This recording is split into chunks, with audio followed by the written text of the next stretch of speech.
ജനാധിപത്യ റിപ്പബ്ലിക്കെ തുടരണമോ, നമ്മുടെ ഭരണഘടന നിലനിൽക്കുമോ എന്ന ചോദ്യം ഉയർത്തുന്ന തെരഞ്ഞെടുപ്പാണ് കടന്നു വരുന്നത്.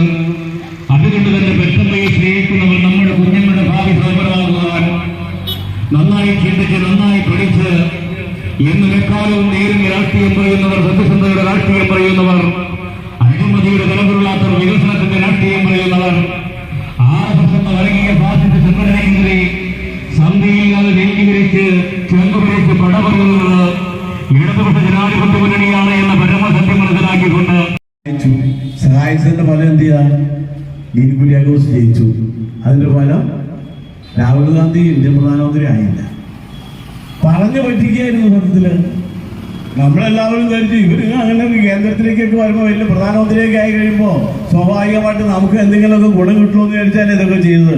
മാത്രമല്ല, ഡീൻ കുര്യാക്കോസിനെ വോട്ട് ചെയ്തപ്പോൾ ചെറുപ്പക്കാരനാണല്ലോ, അദ്ദേഹം ഇനി എന്തെങ്കിലും ചെയ്താലോ എന്ന് വിചാരിച്ച് അവിടെയും ചെയ്തു.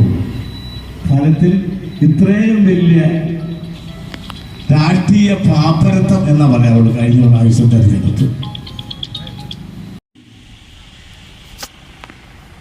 ആ BJPയിലേക്ക് പോയി കഴിഞ്ഞപ്പോ പിന്നെ എന്തായ സ്ഥിതി? പിന്നെ ആയിക്കൂടെന്ന് പറഞ്ഞാൽ ആരാവും? ആരും കുഴപ്പമില്ല. നമ്മള് TV-യിൽ വാർത്ത കണ്ടിട്ടുണ്ടെങ്കിൽ നിങ്ങൾക്ക് മനസ്സിലാവും.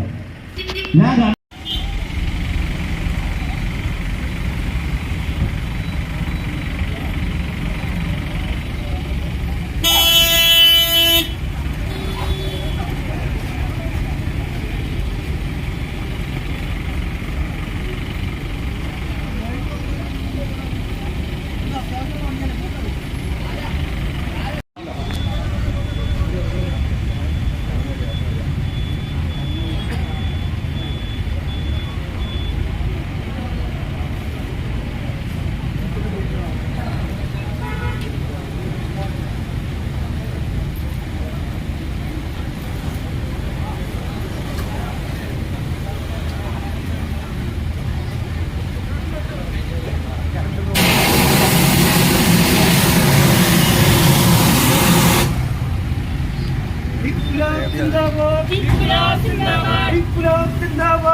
കോഴിപ്പള്ളിക്ക് അവരിൽ എത്തിച്ചേർന്നിരിക്കുകയാണ്.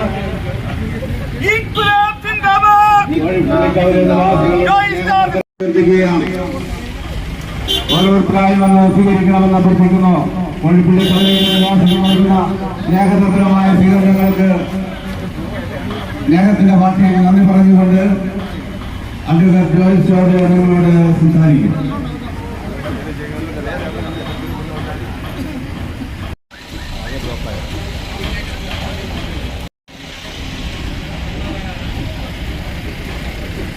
നിഷേധിക്കപ്പെടുകയും വേർതിരിച്ചു നിർത്തപ്പെടുകയും ഒക്കെ ചെയ്യുന്ന സാഹചര്യവും നിലനിൽക്കുകയാണ്.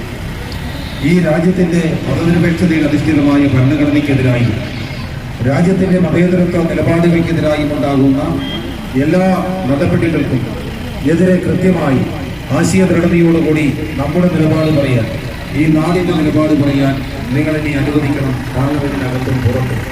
അതിനായി നമ്മളുടെ തെരഞ്ഞെടുപ്പ് ചിഹ്നമായ സിദ്ദീഖ് അരിവാൾ നക്ഷത്ര മലയാളത്തിൽ വോട്ടുകൾ രേഖപ്പെടുത്തി വിജയിപ്പിക്കണമെന്നാണ് വിനയ പരിസരം എനിക്ക് അഭ്യർത്ഥിക്കുവാനുള്ളത്. ഇതുപോലെ തന്നെ നമ്മുടെ നാട് നേരിടുന്ന മറ്റൊട്ടനവധി പ്രതിസന്ധികളുണ്ട്, ചെറുതും വലുതുമായി. ആ പ്രതിസന്ധികളെ പരിഹരിക്കുവാനുള്ള, അതിനെ മുൻപിലേക്ക് പോകുവാനുള്ള വലിയ പരിശ്രമമാണ് നമ്മൾ കൂട്ടായി നടത്തിക്കൊണ്ടിരിക്കുന്നത്.